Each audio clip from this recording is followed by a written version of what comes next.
Shalom. Sore ini kita akan bersama-sama membaca firman Tuhan yang terambil dari kitab Ayub pasal 42 ayat 1 sampai ayat yang ke-6. Ayub pasal 42 ayat 1 sampai 6. Kita akan membacanya saling sahut bersautan. Saya akan awali ayat 1 dan 2, jemaat menjawab ayat 3, dan seterusnya saling ganti bergantian sampai tiba pada ayat yang ke-6. Maka jawab Ayub kepada Tuhan, "Aku tahu bahwa Engkau sanggup melakukan segala sesuatu dan tidak ada rencanamu yang gagal." Ayat 3.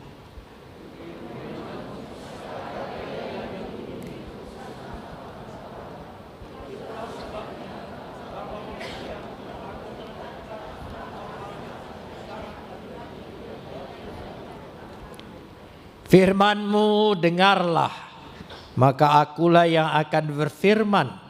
Aku akan menanyai Engkau, supaya Engkau memberitahu aku.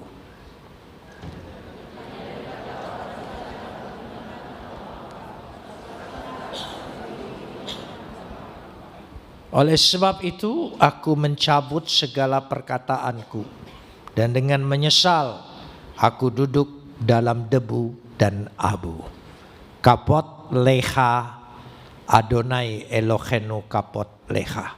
Segala kemuliaan ya Adonai Tuhanku, kemuliaan bagimu. Saudara yang dikasihi Tuhan, saya percaya jemaat pasti hampir semua mengetahui kisah Ayub. Ayub orang yang taat beragama, beribadah, termasuk orang yang saleh, tetapi Tuhan izinkan dia mengalami kesengsaraan, penderitaan dalam hidupnya. Hampir tidak masuk akal.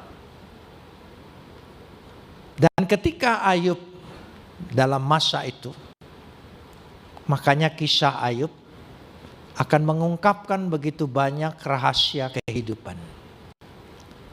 Hidup itu ada dua hal, ada realita, ada kenyataan, dan ada misteri, ada rahasia.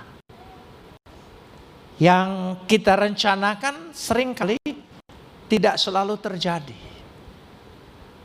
Kita berusaha rencana baik-baik, tapi diizinkan oleh Tuhan hal-hal yang tidak kita inginkan terjadi. Tidak ada orang yang ketika menikah merencanakan untuk bercerai. Tapi realitanya seringkali banyak pernikahan dan perkawinan kandas dengan perceraian. Itu realita. Kenapa ini diizinkan? Baru menikah, pasangannya meninggal. Keluarga baik-baik, punya anak yang cacat. Kenapa? Seringkali kita mencoba mencari jawaban, tapi segala persepsi kita, ataupun ketika kita mendengar penderitaan orang lain, kita mencoba memberi nasihat, tapi ternyata nasihat kita itu keliru, karena kita tidak mengalami. Makanya ketika ada penderitaan dan ada yang datang kepada saya sebagai pendeta, saya tidak punya komentar, kecuali berdoa dalam hati, Tuhan Engkau yang menghibur, Engkau yang memberikan jawaban. Karena kita tidak sanggup mengungkapkan rahasia-rahasia itu. Ayub punya 3 teman yang sangat beragama, percaya Tuhan, punya tingkat ilmu yang sama tinggi dengan Ayub. Bildad, Sofar, semua teman-temannya itu, Elifas, hebat-hebat. dan mencoba memberikan nasihat kepada Ayub. Dan Ayub mencoba membela diri. Kenapa ini terjadi? Kenapa ini Tuhan izinkan? Ternyata pendapat kita, persepsi kita tentang penderitaan yang diizinkan Tuhan menimpa kita, semua salah. Semua salah. Tidak ada yang tepat. Karena siapa yang punya pengalaman hidup? Siapa? Tidak ada seorang pun punya pengalaman hidup untuk besok kan?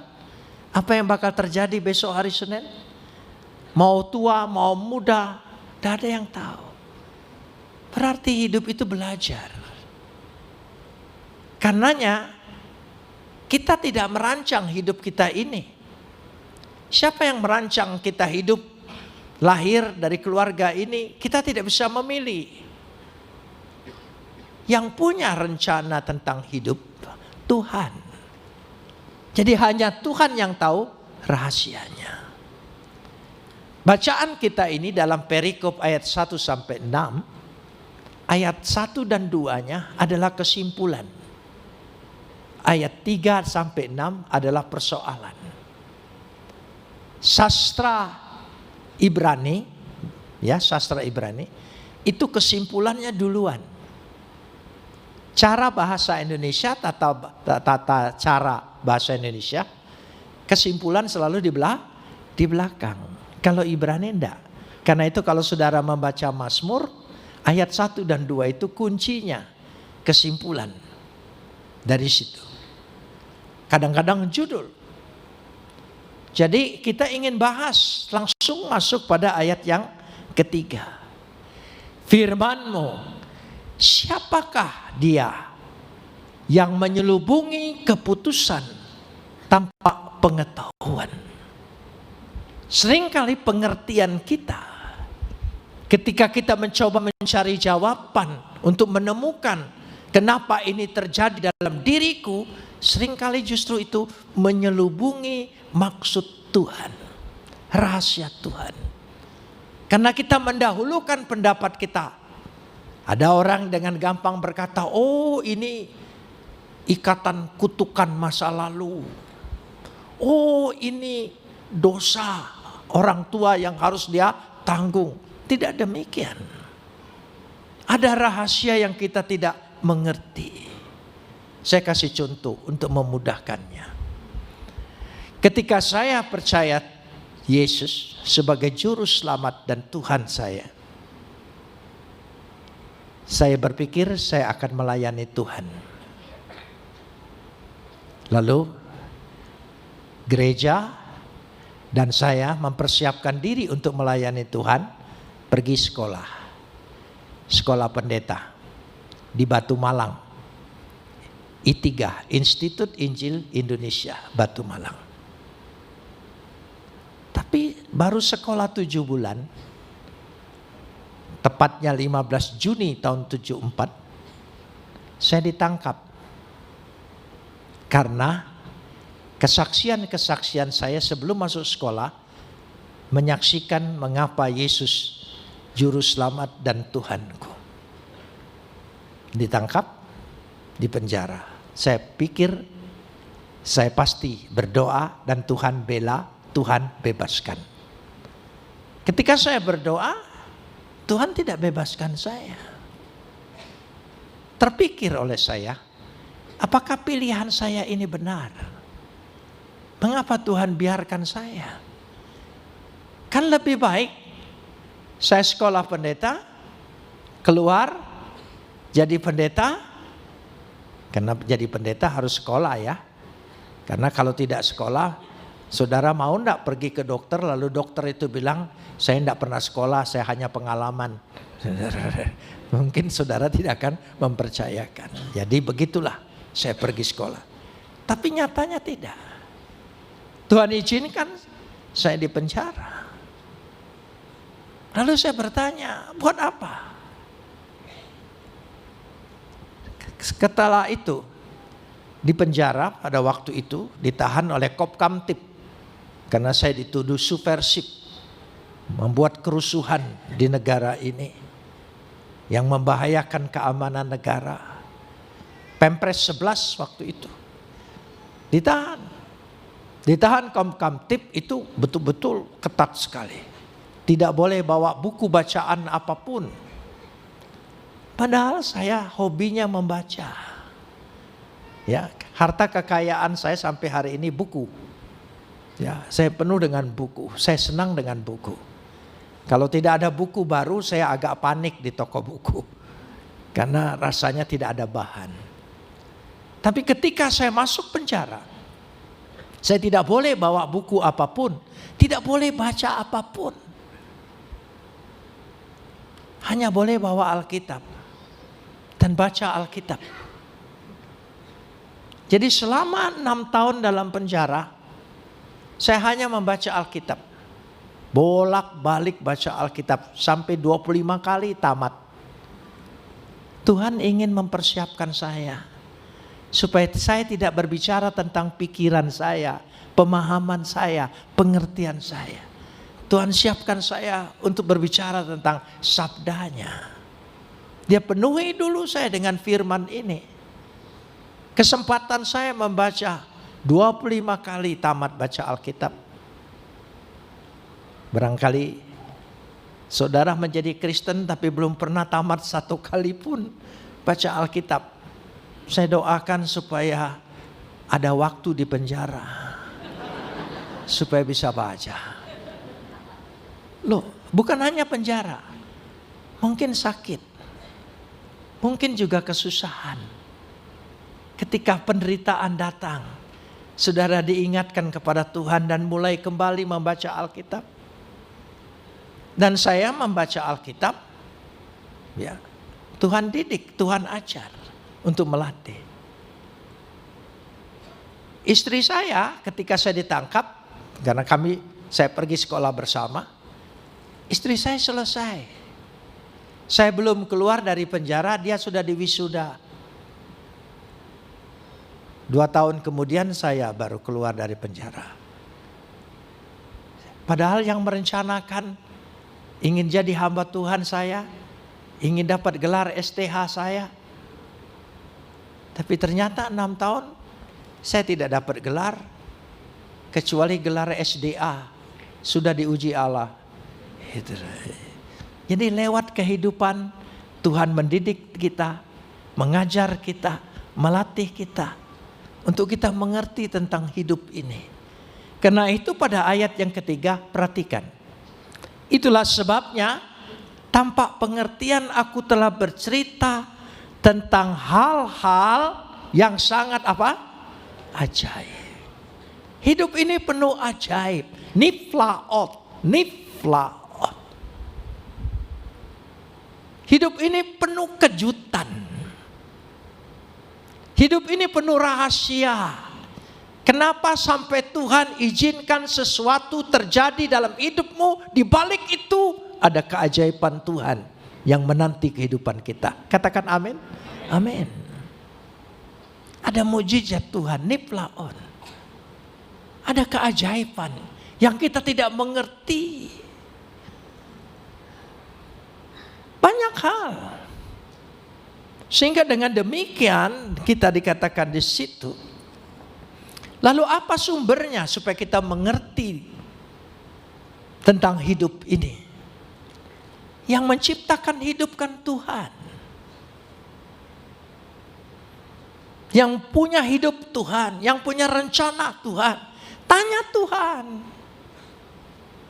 Dari awal kitab Kejadian, coba. Tuhan yang beracara, Tuhan yang berencana. Pada mulanya Tuhan.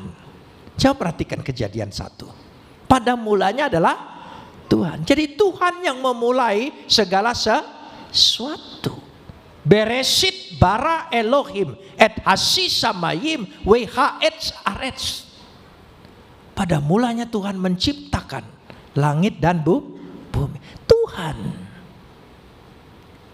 Karena itu pada ayat yang keempat, coba perhatikan. Ayat yang keempat, coba simak dengan baik. Kita mau baca bersama ayat 4. Firman-Mu dengarlah, maka akulah yang berfirman. Tuhan yang berfirman. Dengar. Ya. We anohi adaber. We anohi, aku yang berfirman. Aku yang berencana. Aku yang punya kehidupan ini. Tanya aku.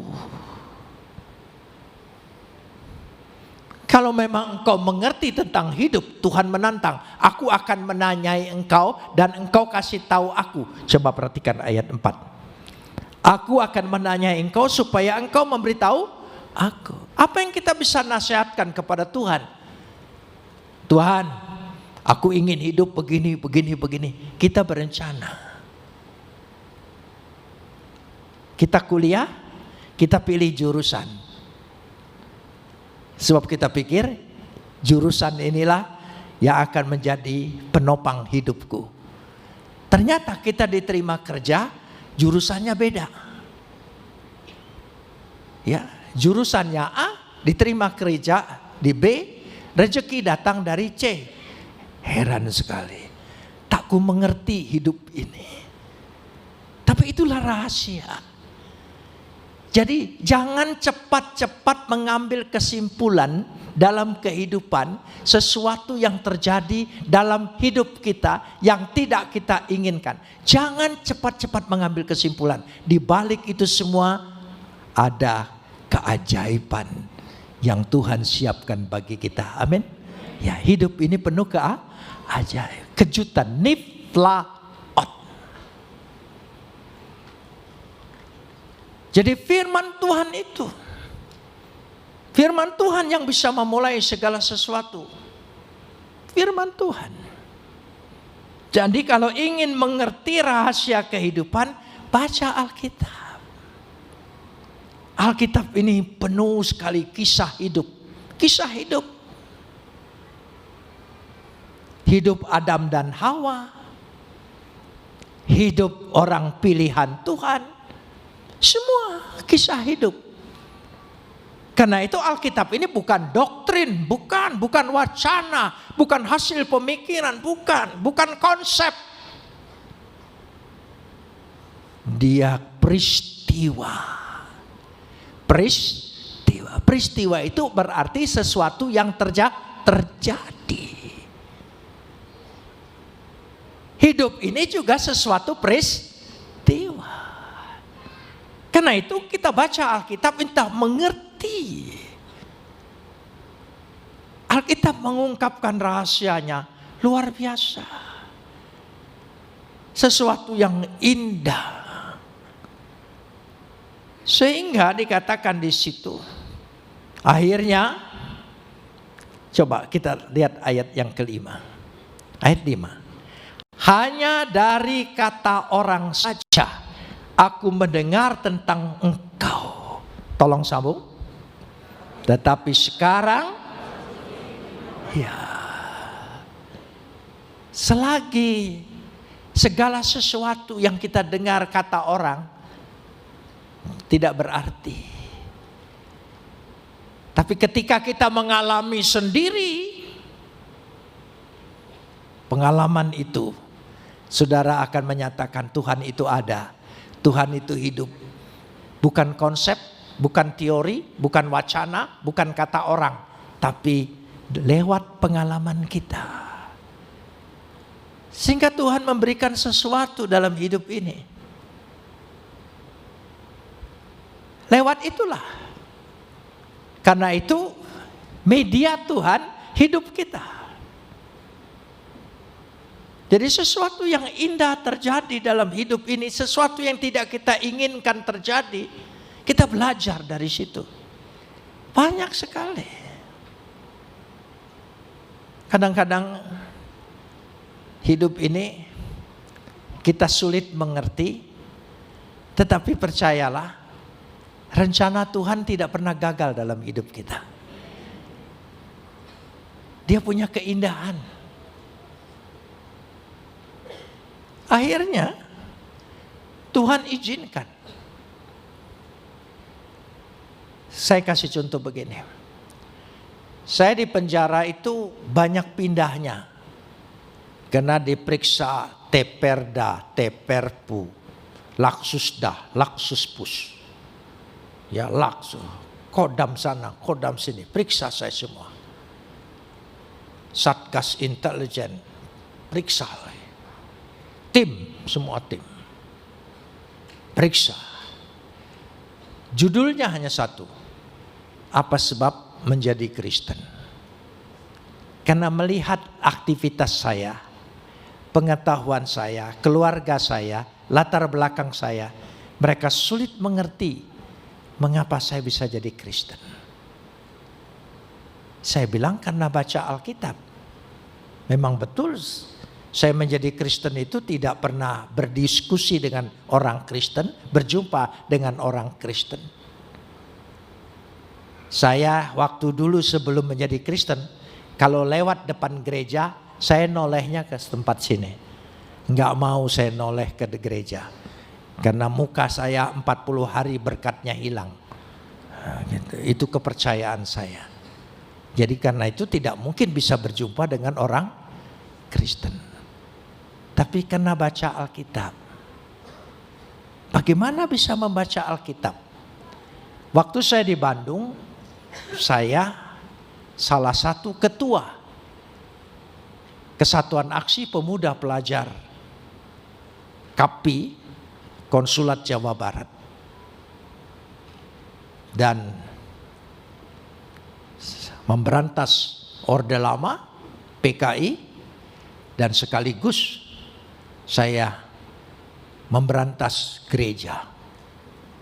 Banyak gereja yang saya rusak dan dibikin susah. Pernah di Kebon Jati, Jalan Kebon Jati di Kota Bandung, itu ada gereja namanya GKI. Kami pernah serbu ke sana. Mau kami bakar karena isinya ya. Tapi kita datang ke sana bukan hari Minggu, jadi kosong. Kita mau bakar nggak jadi. Karena di depan gereja itu banyak warung-warung masyarakat. Dia bilang jangan dibakar, nanti kami ikut terbakar. Saya bilang kalau begitu kita bakar isinya saja. Keluarkan semua ke di halaman. Teman-teman tidak sanggup mengeluarkan karena kursi GKI zaman dulu itu berat-berat semua. Ya, jadi antara depan sama belakang menyatu. Saking jengkelnya saya, sudah buku-bukunya saja. Ya, sebab di gereja GKI itu buku dan buku nyanyiannya, Alkitabnya ada di depan semua kan, ditaruh. Karena jemaat datang tidak perlu bawa Alkitab dan buku nyanyian. Jadi itulah yang kami kumpulkan. Dan sebelum dibakar sudah kasih minyak tanah. Saya bilang tolong ambil satu kitabnya. Buat kenang-kenangan bahwa kita sudah menaklukkan daerah ini. Dari Alkitab itulah saya baca. Ya, saya baca. Jadi ada proses. Meskipun panjang, tapi proses itu. Dari Alkitab itu. Ketika saya ditunjuk sebagai ketua lembaga perbandingan agama untuk mempelajari agama Kristen, mencari kelemahannya. Jadi pertama baca Alkitab itu bukan ingin percaya, mencari kelemahannya. Saya pelajari, teliti, dan bacanya dari kejadian awal. Saya belum pintar baca seperti orang Kristen. Orang Kristen sudah pintar baca Alkitab. Baca ayat ini loncat ke sini, baca ayat sini loncat ke sini, maka seumur hidup tidak pernah tamat. Bacanya loncat-loncat saja. Jarang sekali orang Kristen baca kitab imamat. Oh enggak, dilewat itu saudara. Karena yang dicari yaitu mintalah apa saja yang kau kehendaki, tandai. Serahkanlah segala khawatirmu kepadaku, tandai. Ya, tidak ada yang nandai. Celakalah kamu yang munafik. Gak ada yang nandain. Cari yang senang-senang. Saya baca. Begitu ketemu kelemahannya dan sebagainya, Ya, saya senang dapat bahan. Tapi ketika saya membaca sampai pada Injil Yohanes 1 ayat 1. Pada mulanya adalah firman. Firman itu bersama-sama dengan Tuhan. Firman itu adalah Tuhan. Baru saya ngerti. Dulu saya mengerti Isa itu adalah kalam Tuhan. Tapi saya tidak mengerti kalam Tuhan itu ciptaan. Tapi dikatakan di sini kalam Tuhan itu, firman itu dalam permulaannya sudah ada bersama-sama dengan Tuhan. Dia tidak diciptakan Tuhan, dia sudah ada dengan Tuhan. Terbukalah hati saya. Yohanes 1 ayat 1, Yohanes 1 ayat 14, Yohanes 1 ayat 18. Tidak seorang pun pernah melihat Bapa kecuali anak yang ada di pangkuan Bapa. Dialah yang menyatakan. Oh, memang betul tidak seorang manusia bisa melihat Tuhan. Tapi anaknya lewat firman-Nya yang menjadi manusia, dialah yang menyatakan Tuhan yang benar itu siapa. Terbukalah hati saya, percaya. Waktu diperiksa pun itu ditanya. Saya bilang karena baca Alkitab. Baca Alkitab, iya. Baca yang mana? Saya tunjukkan ayatnya. Yohanes 1 ayat 1, Yohanes 1 ayat 14, Yohanes 1 ayat 18. Lalu salah satu pemeriksa, mana? Dia ambil Alkitab saya, dia tanya, mana ayatnya? Ini. Yohanes 1 ayat 1, Yohanes 1 ayat 14, Yohanes 1 ayat 18. Dia baca. Setelah dia baca, dia ngomong begini, saya enggak jadi Kristen. Saya baca yang kamu baca, saya tidak jadi Kristen. Kamu bilang karena baca ini, ngomong yang benar katanya, yang masuk akal. Iya, saya bilang, saya baca ayat itu saya menjadi Kristen.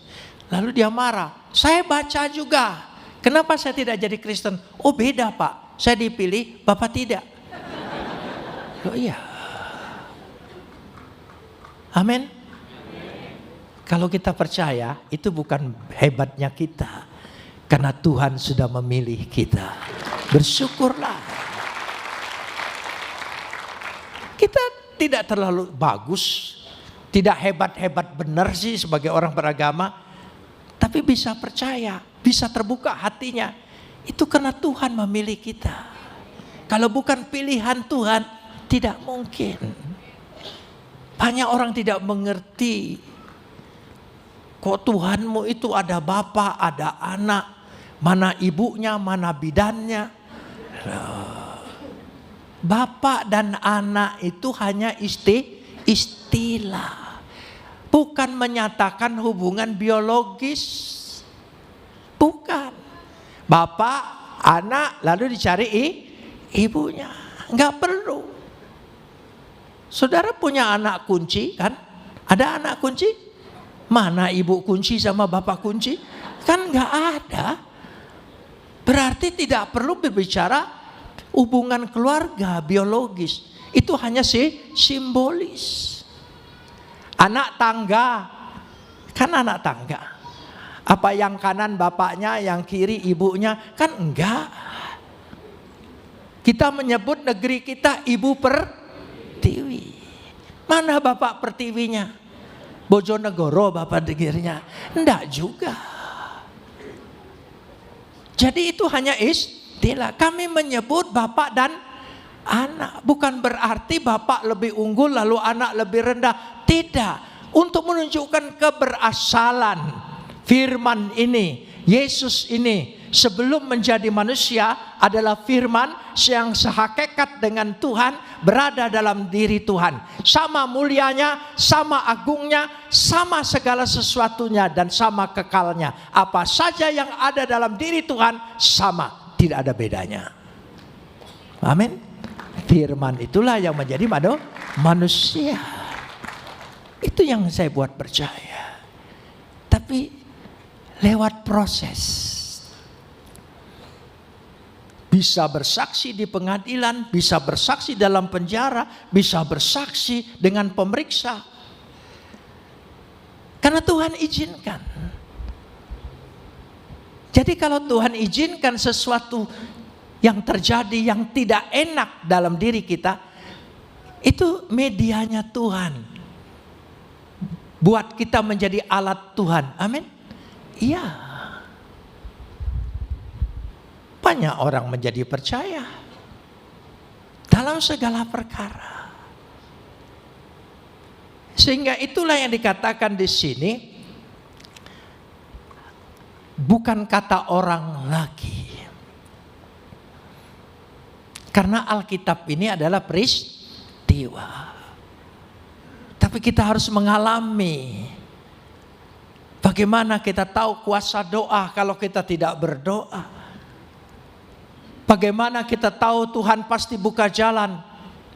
Ya, semua punya pengalaman. Kalau tidak punya pengalaman dalam hidup ini, iman kita hanya sebatas doktrin. Di penjara sering datang ibadah-ibadah berbagai gereja. Tapi dalam ibadah itu saya ikutin semua. Gereja apa saja saya ikutin. Yang penting ada kesempatan keluar dari kamar. Gitu. Jadi ikutin. Jadi saya tahu semua cara ibadah macam-macam. Ya, ada satu lagu dalam penjara yang saya tidak sukai. Paling tidak suka. Waktu itu. Ternyata teman-teman sepenjara juga tidak suka. Lagu apa? Sekarang saya sudah bebas. Saya bebas oleh begitu kan lagu itu. Bebas, bebas, bebas. Saya diam aja. Enak aja bilang bebas, bebas. Dia kan pulang ke rumah. Kita ke kamar lagi, ke kamar lagi. Loh iya, kata bebas itu kata paling keramat bagi orang dalam penjara. So begitu nama kita dipanggil bebas, keramat betul. Jadi saya tidak nyanyi, saya pelototin aja pemimpin pujiannya, bebas, bebas. Rupanya seluruh teman-teman juga melototin dia. Nah, wajah orang dalam penjara agak lebih menyeramkan, sehingga orang dari luar penjara agak takut. Jadi dia berhenti, dia ganti lagu. Yang paling favorit dalam penjara. Lagu apa? Ku tahu Tuhan pasti buka jalan. Oh, pintu penjara mau dibuka. Itu lagu favorit. Saudara tertawa karena saudara tidak pernah masuk penjara. Kalau saudara masuk penjara, saudara tahu artinya itu. Ya. Luar biasa. Begitulah caranya. Sehingga cara Tuhan mendidik, mengajar kita terus. Saya kalau di penjara itu suka dipindah-pindahin. Karena periksa sana, periksa sini. Kalau di Jakarta saya ditahan di Kopkamtib dan ditaruh juga di RTM Budi Utomo, Jalan Budi Utomo, RTM, Rumah Tahanan Militer. Kumpul semua. Ya di sana. Setiap pindah, ya dikawal, dan saya diborgol. Diborgolnya bukan begini, diborgolnya satu di tangan saya, satu di tangan penjaga. Jadi berdua begitu. Saya bergerak, dia bergerak. Saya jalan, dia jalan. Saya duduk, dia duduk. Naik pesawat, pindah ke Jakarta. Ya, di pesawat saya mau ke WC, tidak dilepas, dia ikut. WC pesawat kan kecil, jadi dia satu kaki di luar, satu kaki di dalam, dia ikut. Saya sedih, kayaknya tidak adil. Masa dia tidak pikir sih? Ya, di pesawat mana mungkin saya melarikan diri kan? Emangnya saya mau terjun mati kan? Ya tidak mungkin. Tapi tetap aja sampai duduk lagi. Saya merenung, Tuhan memberikan pengertian, menghibur saya. Borgol itu artinya Immanuel, Tuhan beserta kita. Kemanapun engkau pergi, aku tidak pernah lepaskan. Aku selalu ada bersama engkau. Terhibur saya, senyum saya. Penjaganya tanya, kenapa senyum-senyum? Ini arti Immanuel, Pak. Jadi saya mulai injilin dia. Dia kan tidak bisa lari. Dia harus dengar. Ya. Paling enak penginjilan dalam penjara. Orang berharap pertolongan Tuhan. Enak sekali. Ya, memberitakan Injil itu ada 3 tempat yang paling enak. Penjara, rumah sakit, di tempat orang mati. Tempat orang mati khotbah paling semangat. Lihat tuh, kalau sudah begitu, udah ingat Tuhan, ayo. Wah, enak sekali, saudara. Gitu. So, kalau di orang mati itu tidak boleh dihibur dalam arti begini. Ini pasti masuk surga. Siapa bilang? Hidupnya kita tidak tahu. Kita tidak tahu. Kalau dia percaya Yesus, dia pasti masuk surga. Saya percaya. Satu-satunya pengharapan kita adalah kepastian. Karena itu pasti, tidak ada mudah-mudahan. Ya, kalau mudah-mudahan dari dulu juga mudah-mudahan saya. Ya, adalah sebuah kepastian.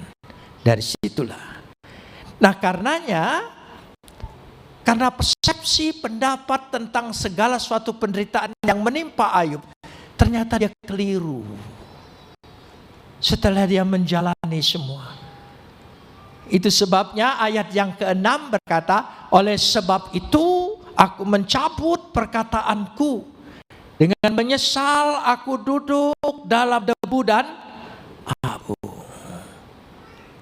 Jadi Ayub mengadakan pertobatan. Aku keliru menilai Tuhan. Aku keliru menilai penderitaanku. Semua salah. Akhirnya Ayub mempunyai kesimpulan yang indah sekali. Ayat 1 dan 2. Kita masuk kembali ke ayat 1 2. Karena itu kesimpulan. Ayat 1. Maka jawab Ayub kepada Tuhan. Jawab Ayub kepada Tuhan. Tolong sambung ayat kedua. Aku tahu bahwa engkau sanggup melakukan segala sesuatu dan tidak ada rencanamu yang gagal. Aku tahu di sini bukan pengetahuan saja. Memakai kata yadata. Kata yadata, sekarang aku penuh pengertian, penuh pengetahuan. Kihol tuhal. Bahwa engkau sanggup melakukan segala sesuatu. Tuhan sanggup. Dan terakhir dikatakan Yiwelo yebatser, dan tidak ada yang gagal.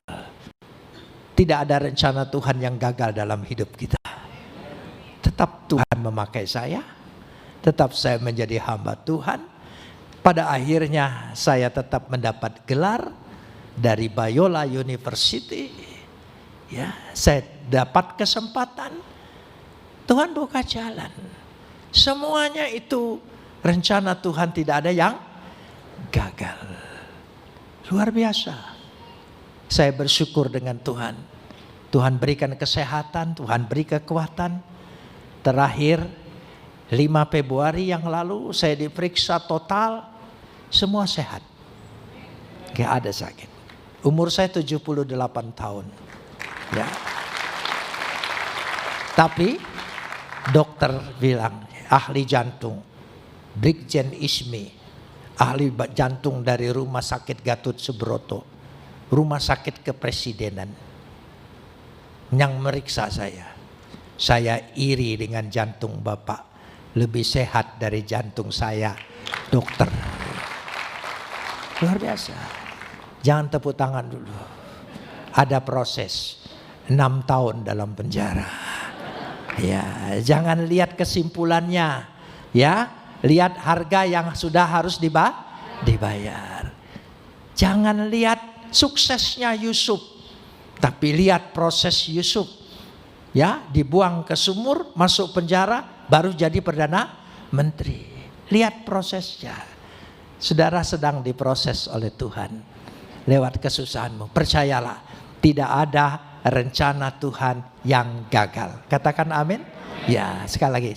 Tidak ada rencana Tuhan buat saya yang gagal. Saya pasti menikmati apa yang Tuhan rencanakan.